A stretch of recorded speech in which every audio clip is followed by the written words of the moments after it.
제가 지난주에 설교하고 참 놀랐던 게 참 설교를 잘 들어주시더군요. 우리 학생들은 이렇게 열심히 잘 듣지 않는데 학생들보다 더 학생 같으시다 그런 생각을 했습니다. 그래서 제가 농담 한마디 하면 학교 다닐 때 저러셨으면 많은 것들이 달라졌을 텐데 하는 생각이 들었는데 그래도 지금도 늦지 않았다고 생각합니다. 한번 따라해 보십시다. 지금도 늦지 않았다. 사실 또 어떤 면에서 보면 이게 지식이라고 하는 게 어떤 것들은 유효기간이 있는 거거든요. 수학 같은 것들은 중고등학교 때 잘해두면 도움이 많이 됩니다. 그러나 뭐 지금 와서 수학 열심히 할 필요 없습니다. 오늘 제가 여러분에게 알려드릴 지식은 유효기간이 없는 지식에 대해서 계속 도움이 되는 지식을 좀 알려드릴까 합니다. 사실 학교에서 가르친 지 한 10년 조금 넘었거든요. 95년부터 가르쳤는데 학생들이 이렇게 잘 듣질 않는 거예요. 그래서 쉬는 시간에 물어봤죠. 너희들은 어떤 얘기를 듣기를 원하느냐. 그랬더니 학생들이 듣고 싶은 이야기가 없답니다. 그래도 소원은 있더라고요.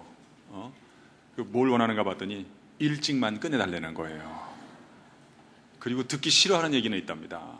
그래서 그런 얘기는 피해야 되겠다 싶어서 어떤 얘기를 싫어하느냐, 학교를 비교하는 그런 얘기를 싫어하는가 물었습니다. 그랬더니 교회 나와라, 예수 믿어라, 성경이 어쩌고 저쩌고 하는 종교적인 얘기로 시작을 하면 아예 안 듣는다는 거예요. 그래서 알아서 하라 그러더라고요. 제가 그 얘기를 들을 때 상당히 당황스러웠습니다. 왜냐하면 우리 학교에서 저를 보고 그런 얘기를 하라고 월급을 주는 것인데 그런 얘기를 하면 안 듣는다니까요. 그래서 어떻게 해야 되는가 고민하다가 일단 그런 얘기를 하면 안 되겠구나, 안 듣는다니까 다른 이야기로 시작을 했다가 그 이야기로 끝내야 되겠구나 생각을 해서 그때 이후로 지금까지도 고민입니다. 도대체 어떤 이야기로 시작을 하는 것이 좋을까. 그래서 이제 좀 찾은 것 중에 하나가 제가 딸이 셋인데 지금은 애들이 커서 뭐 대학생도 있습니다만 당시 애들이 어렸을 때였습니다. 그래서 아이들이랑 있었던 얘기 가운데 재미있는 얘기 해주면 우리 학생들이 좋아하더라고요. 여학생들이라서 그런지 어떤 모성적 본능이 있는 것 같습니다. 그래서 애들 얘기를 많이 했고요. 그 기억나는 것 중에 하나가 우리 아이들이 초등학교를 다니는데요. 어린이날이 되면 꼭 학교에서 숙제가 나왔습니다. 숙제는 집에 가서 어머니나 아버지로부터 편지를 받아오는 것입니다. 그럼 자기들이 읽고 학교에 제출합니다. 어버이날이 이제 3일 뒤지 않습니까? 어버이날 학교에서 답장을 쓰도록 해서 집으로 보냅니다. 그때 우리 둘째 아이가 초등학교 2학년이었습니다. 애엄마가 이렇게 편지를 써줬습니다. 지영아, 네가 초등학교에 들어간 지가 엊그제 같은데 어느덧 벌써 네가 2학년이 되었구나. 앞으로도 건강하게 잘 자라거라. 숙제 내고 어버이날 자기가 쓴 편지를 갖고 왔는데요. 읽어보니까 어머니, 아버지 그동안 키워주셔서 감사합니다. 잘 나가다가 갑자기 특이한 문장이 나오는 것입니다. 어머니께서 저를 낳으신 지가 엊그제 같은데 어느덧 벌써 2학년이 되었습니다. 또 제가 했던 얘기들 가운데 학생들이 좋아했던 것은 이제 연애에 관한 얘기, 결혼에 관한 얘기하면 우리 학생들이 또 그렇게 좋아하더라고요. 그래서 제가 그 다음부터는 이제 학기 초나 학년 초가 되면 미팅에 관한 얘기를 많이 합니다. 미팅에 나가서 어떻게 해야 하는가, 이것을 제가 집중적으로 가르칩니다. 예를 들면 미팅에 나갔을 때 혹 파트너가 마음에 안 들 때도 있지 않아요.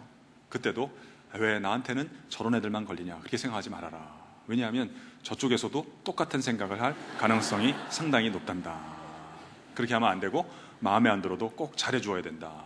왜냐하면 걔는 신통치 않지만 걔 친구들 중에는 괜찮은 애들이 있을 수가 있는 것이다. 왜냐하면 네가 결혼을 한다면 네가 있는 곳에서 반경 1km 이내에 있는 사람 또는 그 사람이 소개해 준 사람과 결혼을 하게 되는 것이다.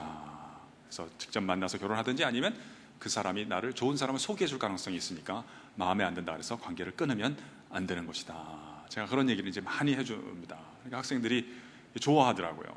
좋아하고 또 미팅에 갔다 와서 또 저에게 질문들을 많이 합니다. 제가 많이 받은 질문 가운데 하나는 이것입니다. 교수님, 왜 그러냐? 미팅에 나갔어요. 괜찮은 남자애가 걸리려면 어떻게 해야 되나요? 제가 곧바로 대답을 해줍니다. 재수가 좋아야 된다. 운이 좀 따라줘야 된다. 어떤 남자 만나는 건 그 운이다. 그러나 너에게 찾아온 그 남자아이가 네 곁에 계속 머물도록 만드는 것은 실력이란다. 그런 실력을 아울러서 키워둬야 된다. 그런 얘기합니다. 참 저는 여러분 지난주도 좀 느끼셨는지 모르겠습니다만 학교에서 주로 학생들에게 이야기를 하는 사람입니다. 저는 교회에서 계속 설교하는 사람이 아닙니다. 초청을 받았을 때만 간헐적으로 합니다. 그래서 제가 어휘나 어법이 교회에서 말씀을 전하시는 분이랑 좀 다를 수가 있습니다. 저는 재수가 좋아야 된다는 말과 은혜를 받아야 된다는 말을 동의어로 쓰는 사람입니다. 같은 뜻입니다. 학교에서 얘기를 하다 보니까 우리가 은혜를 받아야 됩니다. 그랬더니 교회 안 다니는 학생들이 무슨 말인지 모르는 거예요. 은혜 받는 게 뭐 하는 거냐는 거예요. 교회에서만 쓰는 용어들이 있지 않습니까? 또 뭐 영광, 이게 영광이 뭘 하는 거냐, 이게 광을 모았다가 파는 거냐, 이게 뭘 하는 거냐.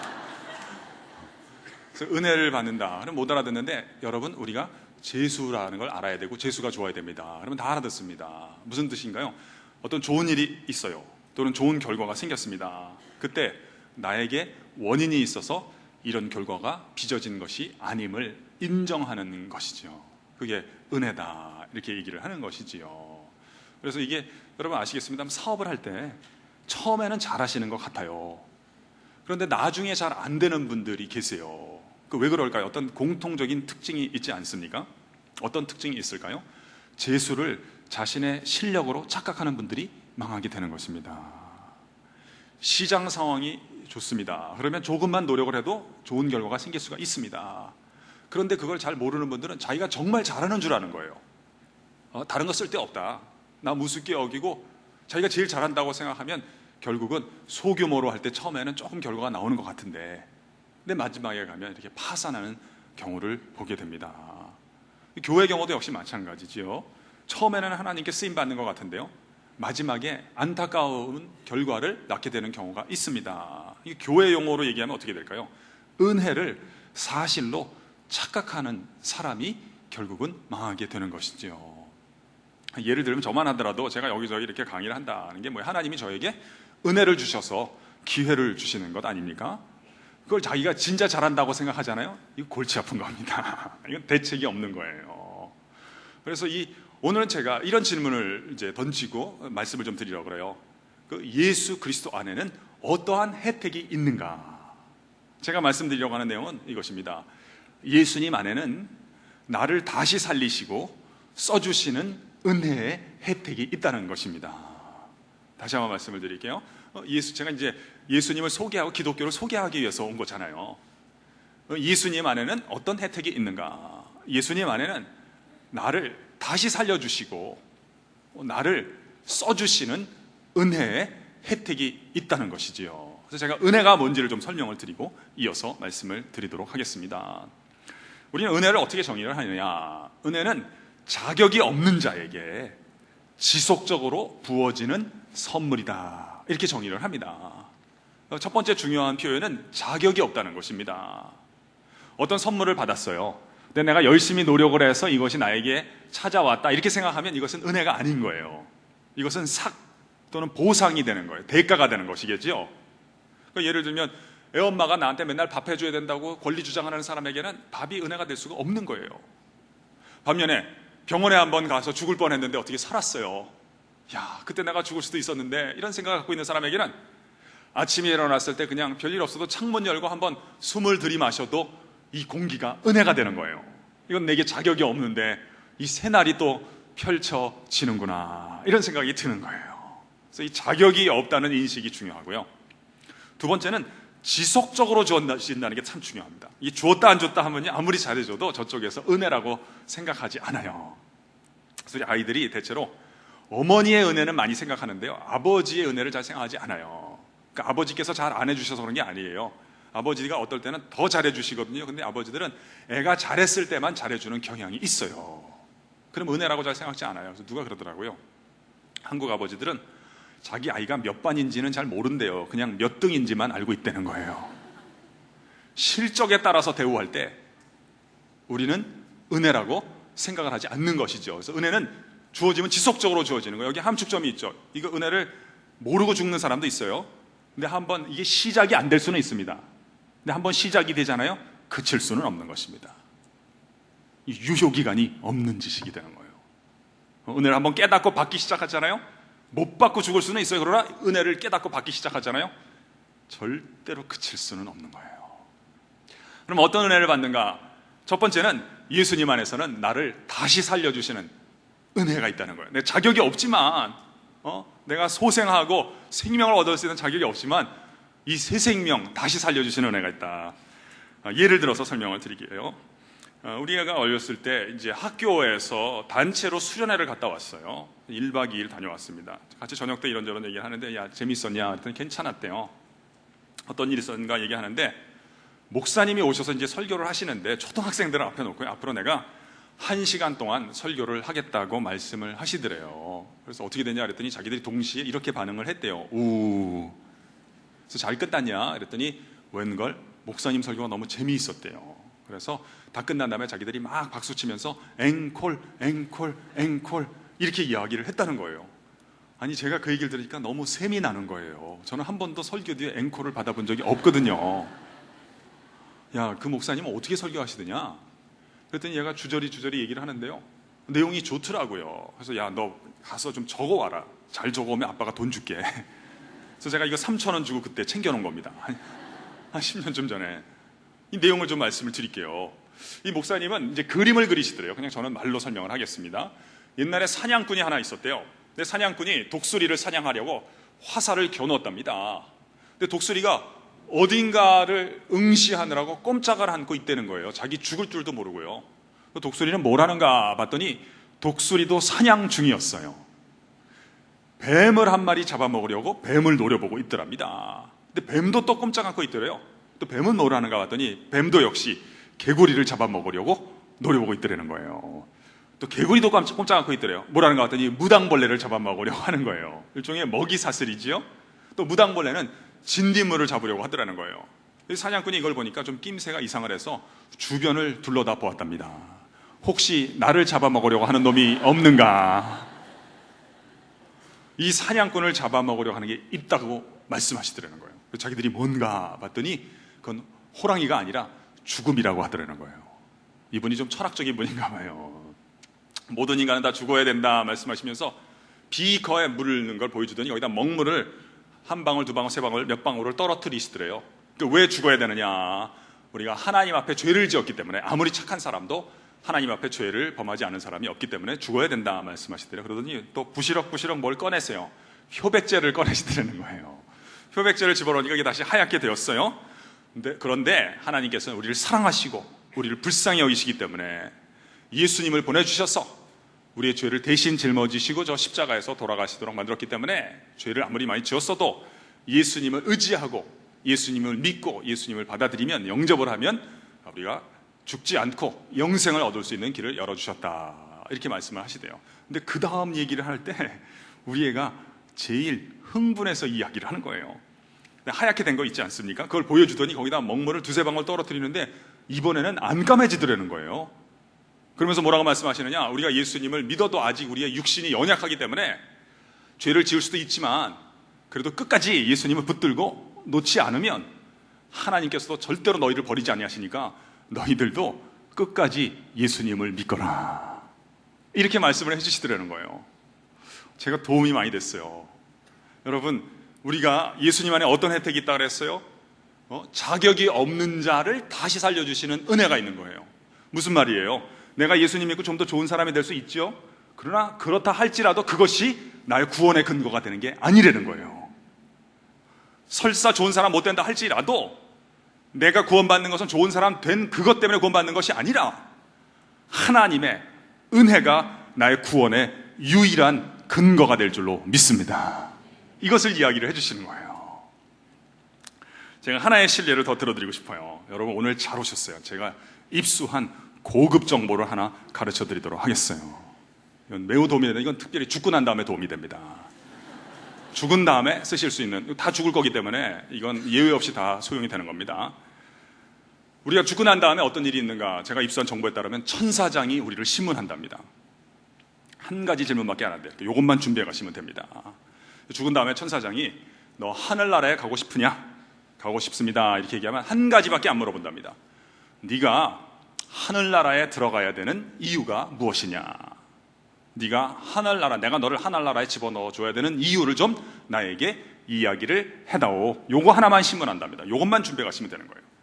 그때 제가 나름대로 착하게 살려고 노력을 했습니다. 이거는 도움이 안 된대요. 일기장에 다 써두었습니다. 효과가 없답니다. 왜냐하면 천사장이 기억력이 좋대요. 당신이 일기장에 쓰지 않은 사실들을 들춰내기 시작한답니다. 그 애써 잊기를 원하는 행동들이 있을 거 아니에요. 그걸 지적할 때 고개를 드는 인간이 없다는 것입니다. 솔직하게 일단 인정을 해야 된답니다. 저는 하늘나라에 들어갈 만한 자격이 없습니다. 여러분, 하나님이나 하나님 앞에 관계되는 건 솔직하게 하는 게 제일 빠른 겁니다. 다른 사람은 혹 몰라도 저는 하나님 나라에 들어갈 만한 자격이 없는 사람입니다. 그건 인정을 하셔야 되고, 대신에 저는 자격이 없지만 우리 주님께서, 예수님께서 저 골고다 언덕에서 나의 죄를 대신 감당하시고 나를 위해서 죽으셨기 때문에 내가 우리 주 예수 그리스도의 십자가의 공로를 의지하여 하늘나라에 들어갈 수 있을 줄로 믿습니다. 이렇게 고백할 때 넣어준다는 거예요. 근데 웬만한 천사장들은 다 넣어준답니다. 그런데 이 줄을 잘못 써서 좀 엄격한 천사장에게 걸릴 수가 있다는 거예요. 사실 제가 오늘 말씀드리는 게 이게 기독교의 복음이거든요.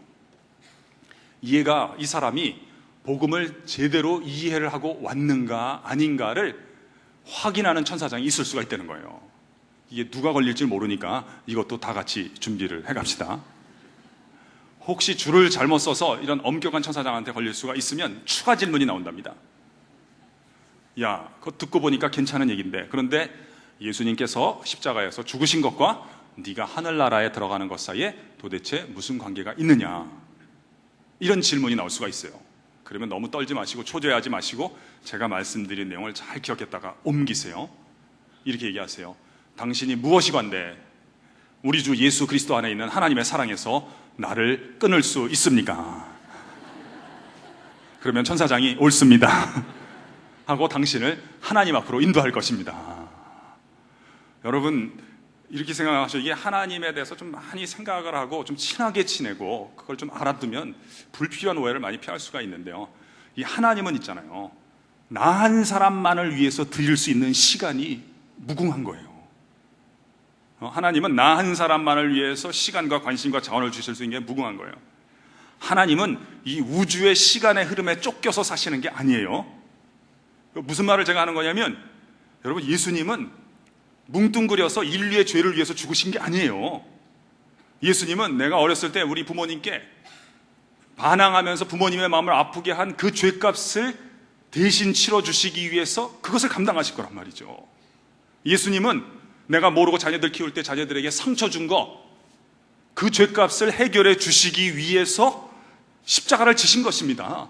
그것을 우리가 받아들이게 될 때 그 죄가 사하여진다는 것이지요. 그때 어떻게 돼요? 하나님께서 이제 하늘나라라기도 하고 영생을 허락하여 주시는 거죠. 그래서 영생이라고 하는 게 뭐냐면 죽고 난 다음에 오래 사는 것만 뜻하는 게 아니라 그것도 포함되는데요. 여기서 신학에서 이제 영원 개념을 알아야 돼요. 영원이라고 하는 것은 모든 시간에 다 구석구석 적용이 되는 것을 영원이라고 하는 거예요. 영원한 것을 맛보게 되면 어떻게 돼요? 이 지금 10분 안에도 이 나노 세컨드 안에 다 들어가게 되는 거예요. 그러니까 이게 영원을 맛보게 되면 물론 이제 미래도 해당이 되니까 영원한 오래되는 삶을 살게 되기도 하지만 정말 영원한 생명을 누리게 되잖아요. 지금 있는 이 자리부터 침투하게 되고 변화시키는 역사가 시작될 줄로 믿습니다. 그래서 그게 시작이 되면 이제 나중에 어떠한 흔적들과 영향력들, 진동과 충격이 생기게 돼요. 그 내용을 제가 좀 더 이어서 말씀을 드릴 터인데요. 먼저 영화를 하나 보여드리고 말씀을 드릴게요. 보여드릴 영화는 레미제라블이에요. 레미제라블. 이 여러 편의 영화가 만들어졌는데 제가 보여드릴 영화는 빌 어거스티 감독이 제작한 영화인데요. 그 첫 부분에 이 장발잔이 자기 인생의 전환점을 맞이하게 되는 계기를 다룬 그 부분을 제가 보여드리도록 할게요. 네, 레미제라블 보여주세요.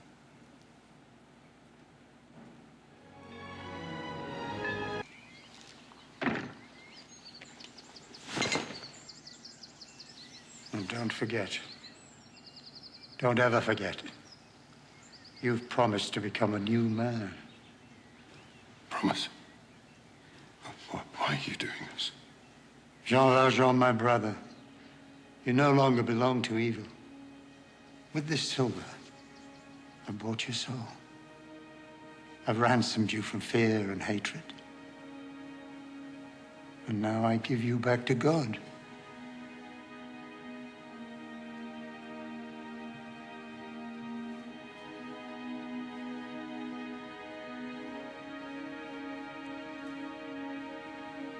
여기까지 보겠습니다.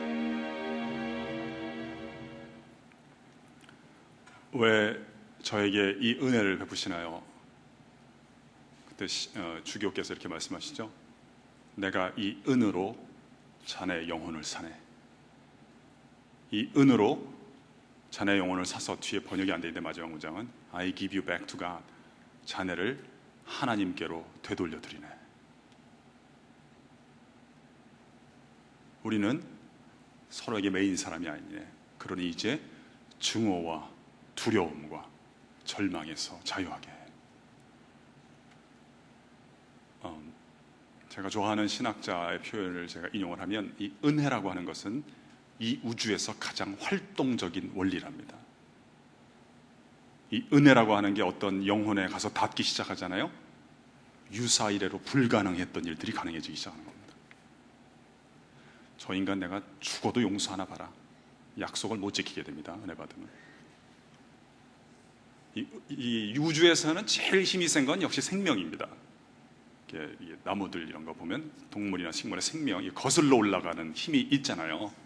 예를 들면 사람이 건설하는 것들 보면 힘이 없으니까, 사람은 또 지혜로운 사람 자기가 힘이 없다는 걸 압니다. 그러니까 건설을 한다고. 건이라는 건 이제 뼈대를 세운다 이런 말이고, 설은 그걸 이제 갖다가 채우는 건데, 먼저 철근 같은 걸로 뼈대를 세워놓고 그 다음에 한다고요. 급한 사람들은 그걸 못하게 되면 이제 무너지고 그렇게 되는 건데요. 나무 같은 거 한번 보세요. 여러분 대단하다고 느끼시지 않으세요? 이 중력이 있는 세계 속에서 나무는 안하고 바깥을, 내용과 형식을 같이 올리는 거예요. 그건 대단한 겁니다. 근데 그거보다 더 강력한 힘이 어디 있냐면 은혜라고 하는 데 있냐. 은혜는 이 자연 세계에 넘어서서 이 우주에서 일단 한번 은혜를 받기 시작하잖아요.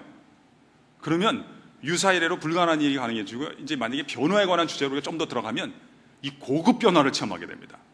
한번 은혜 받아서 변화를 받잖아요. 그러면 그거보다 못한 것에 만족을 못하게 되는 거예요. 이걸 불가역적인 변화라고 합니다. 은혜를 한번 받기 시작하면 그 이전의 상태로 되돌아갈 수가 없는 거예요. 그래서 두 번째가 이거예요. 첫 번째는 예수님 안에는 어떤 혜택이 있는가? 나 같은 죄인을 물리치지 아니하시고 다시 살려주실 뿐만 아니라 하나님께서 나를 써주시는 은혜가 있다는 거예요. 아직 자격이 없어도, 아직 변화받지 않아도 써주시는 거예요. 그러니까 변화받고 써주시는 것이 아니라 오히려 하나님의 손에 붙들려서 쓰여지는 중에 변화받는 길을 열어주시는 거예요. 이것도 예를 들어 설명을 드릴게요. 되게 이제 자기 인생의 값, 가치, 무게 이런 것을 얻기 위해서 애를 많이 쓰는 거거든요. 근데 우리가 이제 좀 잘못 배웠고 잘못 알았던 거는, 뭘 학력이나 경력이나 어디를 거쳐왔거나 어느 자리에 놓이면 인생이 대단히 값지다 이렇게 생각하는데, 그게 사실이 아니거든요. 그게 사실이 아니고, 인생의 의미는 어디에 있는가, 이걸 간단하게 좀 설명을 드리도록 하겠습니다. 이게 언어 철학의 예를 들어서 좀 설명을 드리고 싶은데요. 비트겐슈타인이라는 사람이 있어요. 이 사람이 언어에 관해서 어떤 이론을 갖고 있냐면, 단어라고 하는 것은 본래 자기 뜻을 갖고 있지 않다는 거예요. 언제 뜻을 가지느냐? 어떤 특정한 문장에 쓰여질 때부터 비로소 뜻을 얻게 된다는 거예요. 아주 일리 있는 얘기입니다. 예를 들까요? 사과라고 하는 단어가 있어요. 이건 원래 뜻이 없어요. 그냥 우리가 연상을 하는 거예요. 그렇게. 그런데 이 사과가 문장에 쓰일 때 뜻이 생겨요. 야, 우리 출출한데 사과 하나를 깎아 먹을까? 그러면 그 뜻을 갖게 되는 거예요. 반면에, 야, 네가 혼자 고민하지 말고 네가 가서 먼저 미안하다 그래. 네가 가서 사과하면 받아주실 거야. 이때 내가 사과하면 무슨 말이에요? 네가 먼저 가서 과일 하나를 깎아주면, 이런 뜻이 아니란 말이에요. 너가 너의 잘못을 인정을 하면 저쪽은 용서할 준비가 되어 있다, 이런 뜻이잖아요. 사실 이 말이라고 하는 게 쓰임새에 의해서 뜻이 결정이 되는 거거든요. 제가 아예 실례를 들어볼게요. 우리 막내 아이가 어렸을 때요, 어린이집에 다닐 때인데 저한테 와서 묻는 거예요. 아빠, 왜 그러냐? 만약이 무슨 뜻이에요? 그러더라고. 어떤 어른이 만약이라고 하는 말을 쓰는 걸 들었나 봐요. 여러분, 애들이랑 이야기해 본 적 있으시죠? 이렇게 기본적인 것을 물어보잖아요. 대답해 주기 정말 어렵습니다. 생각해 보세요. 만약도 모르는 인간에게 뭘 가르칠 수가 있겠어요? 제가 설명을 못 하겠더라고요. 그래서 그냥 저도 되물었어요. 지혜야, 만약에 아빠가 대답을 안 해주면 너 어떡할래? 아빠를 미워할 거래요. 또 물었어요. 너 만약에 바깥에서 눈이 오면 어떡할래? 눈이 내리면 어떡할래? 언니들이랑 나가가지고 눈사람을 만들겠다는 거예요. 너 다 같이 우리가 만약에 할머니네 집에 놀러 가면 어떡할래? 기분이 좋을 거라는 거예요. 제가 이런 식으로 이제 만약이 들어가는 문장을 한 4-5개를 얘기를 했어요. 그러니까 얘가 알아서 그런지 더 이상 안 묻고 그냥 절로 가버리더라고요. 또 한 번은 언니 둘은 자는데 잠을 안 자고 이것저것 집적거리는 거예요. 엄마가 야, 너 자야 된다. 안 자면 피곤하다. 그럼 내일 못 일어나잖아. 어린이집에 못 가지. 빨리 자라. 간신히 설득이 됐어요. 들어갔는데 잠이 안 오나 봐요. 저와 아내는 마루에서 좀 더 이야기를 하고 있었거든요. 우리 들으라고 저기서 소리를 지르는 거예요. 엄마도 자야 돼. 또 조금 있다가 엄마도 피곤하단 말이야. 한마디 더 하더라고요. 다 마찬가지야. 그래서 내가 들어보니까 안 되기도 했고 또 귀엽기도 하고 내가 들어가서 손을 딱 잡아주고 지혜야, 잠이 안 오냐? 잠이 안 온대요. 그래서 내가 호기심에서 물어봤죠. 야, 지혜야, 그런데 마찬가지가 무슨 뜻이냐? 이 말을 뜻이나 알고 쓰나? 호기심이 생겼어요. 근데 얘가 신경질적으로 대답하는 거예요. 다 똑같다고요. 근데 한 번 더 물어봤어요. 야, 그러면 똑같다는 것은 무슨 뜻이냐? 제가 이 얘기 듣고 참 도움이 많이 됐어요. 내가 오랫동안 품었던 그런 거 알게 됐는데 이 애들이 한국말을 굉장히 잘 배우잖아요. 한국말뿐이겠어요. 애들이 어디 가면 말을 참 잘 배웁니다. 똑같다는 건 무슨 뜻이냐? 얘가 뭐라고 대답하는 줄 아세요? 여러분, 이게 여러분 인생 앞으로 여정에 힌트도 잘하면 될 수가 있어요. 이렇게 대답하는 거예요. 이 색깔하고 저 색깔하고 똑같다고요? 그때 제가 깨달았어. 얘가 두툼한 국어사전을 보고 한국말을 배운 게 아니구나. 지식을 더 쌓아서 배운 게 아니구나. 이 말의 쓰임새를 보고 한국말을 훌륭하게 배운 거구나. 너무 많이 알라 그러지 마시고 내 인생도 쓰여질 때 의미가 획득되기 시작하고 가치가 더해진다는 걸 빨리 힌트를 얻으셨으면 좋겠어요. 이런 예 많지 않아요? 여자는 약하지만 어머니는 강하다, 이런 말이 같은 얘기 아닌가요? 내가 누군가를 위해서 헌신하고 쓰여질 때 힘과 능력이 회복이 되는 거예요. 하다못해 여러분 프롤레타리아 혁명, 호지민이나 모택동, 여러분 이 물자 이런 것들은요 미국에서 다 남쪽에다 쏟아부었습니다. 그 사람들은 뭐 가진 게 없었어요. 그러나 자기들이 인민들을 위해서 쓰임받는다고 생각할 때 거기까지라도 거기에 힘이 있는 거예요. 물론 이제 그만큼만 유효기간이 있는 것이죠. 여러분, 하나뿐인 인생 금방 갑니다. 그리스도를 위해서 헌신하고 하나님 나라를 위해서 쓰임받을 때 내가 자격이 없지만 쓰여지는 중에 변화받는 역사가 시작되고 완결될 줄로 믿습니다. 발렌타인데이 얘기도 하나 해드릴까요? 2월 14일인가 뭐 발렌타인데이라 그러잖아요. 애들 어렸을 때인데 얘네들이 초콜릿을 사러 나가겠다는 거예요. 그래서 그런 건 왜 사냐 그랬더니 발렌타인데이이기 때문에 여자가 남자에게 초콜릿을 선물로 주는 거래요. 그래서 내가 집어쳐라 그랬거든요. 그랬더니 이것들이 가출을 하려고 그러잖아요. 그래서 내가 허락을 했어요. 나가서 사와라. 대신에 비싼 초콜릿은 사오지 말아라. 그 제과점에서 파는 거 완제품으로 된 건 사오지 말아라. 니네가 선물을 주려면 만들어서 줘라. 그랬더니 알았다는 거예요. 그래서 나가서 사와서 둘이 자기들 방에 들어가서 뭘 만들더라고요. 그래서 뭘 하나 밤늦게까지 하길래 뭘 하나 봤더니 종이 상자에 스티로폴 알갱이 같은 거 갖다 집어넣고 하여튼 방바닥에 쓰레기같이 널려놓고 그걸 만드는 거예요. 그래서 내가 이제 적당하게 하고 자라. 근데 자꾸 잔소리를 하니까 들어오지도 못하게 하고 문을 닫고 거기다 뭘 써붙여놨는데 보니까 남자 절대 출입 금지, 괄호까지 써놨어요. 특히 안경 쓴 남자. 그래서 우리가 먼저 잤어요. 다음날 아침이 됐습니다. 얘네들 이제 상자 갖고 가는데 뭐 하나 남아서 그렇겠죠. 우리 둘째 아이가 저에게도 선물 하나 주더라고요. 그래서 뭐 보니까 초콜릿은 별로 없고 스티로폴 알갱이만 들었는데 밑에 보니까 초콜릿 몇 개 있더라고요. 카드를 하나 써서 줬습니다. 근데 한 문장밖에 안 썼어요. 아빠, 여태까지 키워주셔서 감사합니다. 또 처음에 워자를 위자라고 잘못 써서 잘못 읽었어요. 아빠, 여태까지 키위 주셔서 감사합니다. 그래서 내가 고맙다 지영아 그랬는데 제가 그걸 보면서도 참 너무 느낌이 다른 거 있죠. 이 스티로폴 알갱이를 보니까 어젯밤에도 봤잖아요. 채 12시간도 되기 전에 봤는데 다 쓰레기같이 보였거든요. 근데 그 다음날 아침에 너무 귀하게 보이는 거 있죠. 우리 둘째 아이의 사랑처럼 보이는 거예요. 야, 참 누구의 손에 들려 있는가에 따라서 이렇게 달라질 수 있는 거구나. 죽어야 하지만 예수님 품에 안기면 다시 살려주시는 은혜가 있는 거고요. 나도 나를 포기하고 쓸모없는 인생 같지만 하여튼 떡 5개도 좋고 모두 좋아요. 예수님 손에 올려드리게 될 때 쓰임받는 역사가 시작되는 거예요. 그래서 여러분, 기독교는 이게 재활용의 종교입니다. 재활용. 절대로 버리지 아니하시고 예수님 안에는 어떤 혜택이 있는가, 나를 다시 살려주시고 써주시는 은혜가 있는 줄로 믿습니다. 그럼 이제 마무리를 해야 되겠는데요. 그러면 혹시 그런 은혜 받으려면 어떻게 해야 되는가? 혹시 관심이 있는 분을 위해서 제가 말씀을 드리고 싶습니다. 이 성경에서 가장 표준적으로 추천하는 것은 믿음으로 받아들이라는 것이죠. 영접하는 자, 곧 그 이름을 믿는 자들에게는 하나님의 자녀가 되는 권세를 주신다는 것입니다. 사도행전 16장에도 뭐라 그래요? 가로되 주 예수를 믿어라. 그리하면 너와 너의 집이 구원을 얻을 것이다. 그래서 믿음이 뭔지에 대해서 제가 학생들께 설명하는 걸 여러분께 말씀을 드리겠습니다. 사실 저는 이제 학교에서 학생들 가르칠 때 이 떠드는 학생들을 잡아내는데 천부적인 재능을 갖고 있는 사람이에요. 저는 학기 중에는 일주일에 꼭 5번씩 1,400명에게 같은 이야기를 반복하는 사람입니다. 목요일에 3번, 금요일에 2번. 정확하게 말씀드리면 한 번은 좀 1,000명이 안 되고 나머지 이제 비슷한 숫자가 들어오는데요.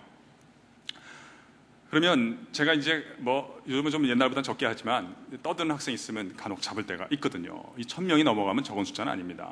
근데 제가 마음만 먹으면 잘 잡는데, 사실 저는 떠드는 학생들 거의 쳐다보지 않습니다. 이렇게 떠들거나 조는 인간들을 쳐다보면서 설교하잖아요.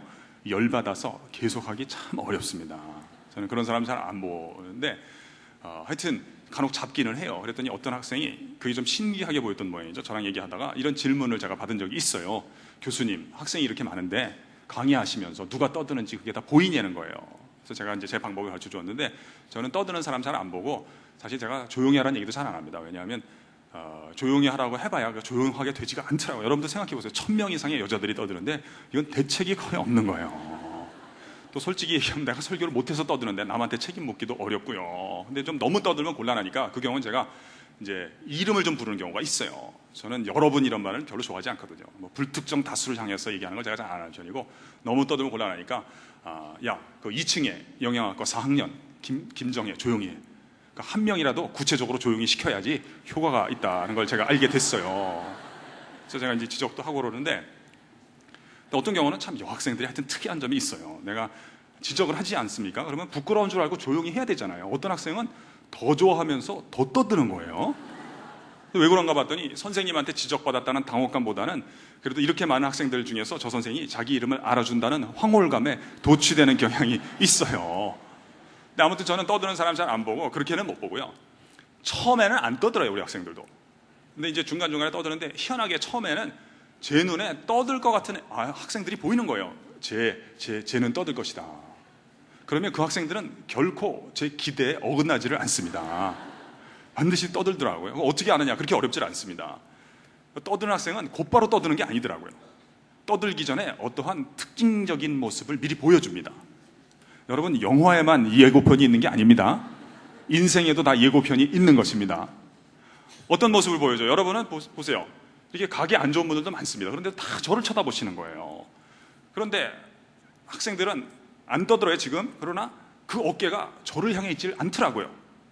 떠들고자 하는 자기 친구를 향해서 어깨가 싹 비틀어져 있어요. 그래서 지금은 안 떠들어도요, 이거 시간 문제입니다. 기회만 생기면 떠들고, 어떤 애들은 자기가 기회를 만들어서 떠듭니다. 저는 이런 걸 여러 번 봤어요. 이걸 통해서 알게 됐죠. 아하, 인생에서 자세가 대단히 중요한 것이구나 하는 것을 알게 됐어요. 그럼 우리의 질문, 제가 대답을 한번 해볼게요. 믿음이란 무엇일까요? 믿음이란 하나님을 향한 바른 자세를 믿음이라고 얘기를 하는 거예요. 하나님을 등진 자세에서 하나님을 향하는 자세로 바꾸기만 하면 그걸 믿음으로 인정을 해주시는 거예요. 여러분이 사람이 몸, 정신, 영혼 이런 게 있잖아요. 몸은 사방으로 갈 수 있잖아요. 정신은 사방팔방으로 갑니다. 여기 앉아있어도 뉴욕에 가 있는 사람도 있습니다. 반면에 영혼은 딱 2군데 이상은 갈 수가 없어요. 내가 새벽 날개를 쳐서 저 바다 끝에 가서 거할지라도 하나님을 향하든지 아니면 하나님이 등지고 하나님 아닌 것을 하나님처럼 메어서 살든지, 이 2가지 외에는 방법이 없는 거예요. 근데 하나님을 등지던 사람이 하나님을 향해서 자기를 열어두기만 하면은 그 뒤의 결과는 나중에 보시고 일단 믿음으로 인정을 해주신다는 거예요. 오늘 성경에 보십시다. 예수님이 이제 돌아가시기 직전에 어떻게 하다가 옆에 강도가 두 사람이, 이제 한 사람만 얘기해요. 한 사람이 달렸어요. 이 사람은 일평생 그렇게 썩 좋은 일을 하지 못했어요. 그리고 혹시 뉘우쳤다 할지라도 그것을 증명할 만한 시간이 별로 남아있질 않습니다. 근데 죽기 몇 시간 전에 보니까 자기 옆에 달린 사람이 좀 다르게 보이는 거예요. 지푸라기 하나 잡는 심정으로 이제 이야기를 하는 거죠. 뭐라 그래요? 예수여, 주의 나라에 임하실 때 저를 혹시 좀 기억을 해주실 수 있겠습니까? 그때 하나님께서 성경을 통해서 아무도 오해할 수 없도록 예수님의 말씀을 옮겨주신 거예요. 내가 진실로 너에게 이르노니 내가 오늘 나와 함께 낙원에 있으리라. 혹시 이 자리에서 나의 영혼이 하나님을 향한 자세가 바뀌지 않습니까? 이 시간 이 자리가 나의 영혼과 우리 주간이 구원받는 시점이 될 줄로 믿습니다. C.S. 루이스, 제가 좋아하는 작가인데 책의 한 부분을 인용하고 마무리하겠습니다. 나쁜 것뿐 아니라 좋은 것도 전염되는 것이다. 사랑이나 기쁨이나 평안이나 영생과 같은 것들은 하나님께서 아무에게나 아무렇게나 주시는 상품이나 선물 같은 것들이 아니다. 이것들은 참 대단한 표현이 하나 나옵니다. 이것들은 안에서 솟구쳐 올라오는 분수의 물보라 같은 것들이다. 촉촉해지기를 원한다면 물 가까이에 가야 한다. 따뜻해지기를 원한다면 불 가까이에 가야 한다. 하나님과 연합한 인생이 어찌 영생을 누리지 않을 수 있겠으며, 하나님으로부터 분리된 인간이 어찌 시들어서 메말라 죽지 않을 수 있겠는가. 기도하겠습니다.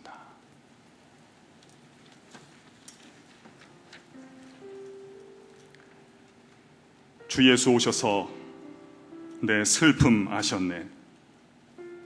내 앞일도 내 주 아셨네. 나는 주를 버리고 떠나갔네. 하지만 주님 약속대로 나를 붙드셨네.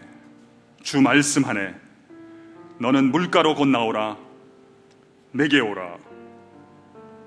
너의 목마른 것 다 채우리라.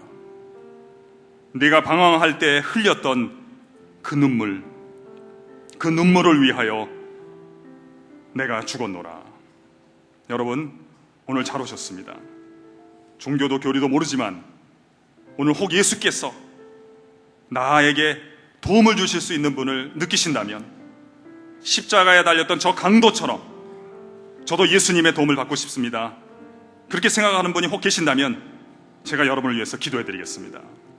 이렇게 생각하는 분들은 가슴에 손을 얹으십시오. 제가 여러분을 위해서 기도해 드리겠습니다. 여러분, 망설이지 마십시오. 이것은 부끄러운 일이 아닙니다. 예수님 안에 있는 혜택을 저도 누리고 과거에서 자유롭고 싶습니다. 증오와 미움과 절망에서 다시 살고 싶고 쓰임받는 인생 살고 싶습니다 하는 분 있으면 가슴에 손을 대시면 제가 여러분을 위해서 기도해 드리겠습니다. 먼저 기도해 드리기 전에 저를 따라서 기도하실 때 우리 같이 모시고 온 분들은 도와주셔도 좋겠습니다. 가슴에 손을 얹으신 분들은 저를 따라서 기도해 주시기 바랍니다. 살아계신 주 예수님, 하나님을 떠나서 살았기에 홀로 방황하였고 아픔과 눈물의 세월이 있었습니다. 지금 예수께로 달려가기를 원합니다. 예수님의 혜택을 누리며 살기를 원합니다. 예수께로 가오니 지금 내 마음속에 들어와 주옵소서. 지금부터 영원까지 나의 구주가 되어 주옵소서. 예수님의 이름으로 기도합니다. 제가 기도하겠습니다. 하나님 아버지, 오늘도 많은 분들이 가슴에 손을 얹었습니다. 예수님께서 결코 나를 버리지 아니하시며 예수님 안에 나를 다시 살리시며 나를 써주시는 은총의 혜택이 있음을 깨닫습니다. 예수님의 사랑을 받기 위해 가슴 위에 손을 얹고 기도한 영혼들을 주님 긍휼히 여겨 주옵소서. 성경에 약속하신 바대로 그 모든 죄를 사하여 주시고 죄책감에서 풀어 주시옵소서. 예수님의 은혜를 누리고 살 뿐만 아니라 전하면서 쓰임받으면서 변화받는 축복도 체험할 수 있도록 길을 열어 주시옵소서. 예수님의 귀하신 이름으로 기도합니다. 아멘. 우리 다 같이 일어서셔서 여호와의 유월절 찬양하고 마치겠습니다. 지극히 높은 주님의 지성소로 나 들어갑니다. 지극히 높은 주님의 지성소로 나 지성소로 들어갑니다. 지성소로 들어갑니다. 세상의 실을 벗고서 주 보좌 앞에 엎드리리. 주 보좌 앞에 엎드리리. 내 주를 향한 사랑과 그 신뢰가 사그러져 갈 때 하늘로부터 이곳에 장막이 덮이네. 하나님, 상한 심령을 덮어주시옵소서. 이곳을 덮으소서. 이곳을 덮으소서. 이곳을 비추소서. 내 안에 무너졌던 모든 소망 다 회복하리니. 하나님, 상한 심령을 주께서 만져주시옵소서. 이곳을 지나소서. 이곳을 만지소서. 이곳을 만지소서. 내 안에 주어가는 모든 예배 다 살아나리라. 하겠어요. 지극히 높은 주님의 지극히 높은 주님의 나 지성소로 들어갑니다. 세상의 실을 벗고서 주 보좌 앞에 엎드리. 내 주를 향한 사랑과 그 신뢰가 사그러져 하늘로부터 이곳에 장막이 덮이네. 하나님, 이곳을 덮어주시옵소서. 이곳을 덮으소서. 이곳을 비추소서. 내 안에 무너졌던 모든 소망 다 회복하리. 이곳을 지나고 만져주시옵소서.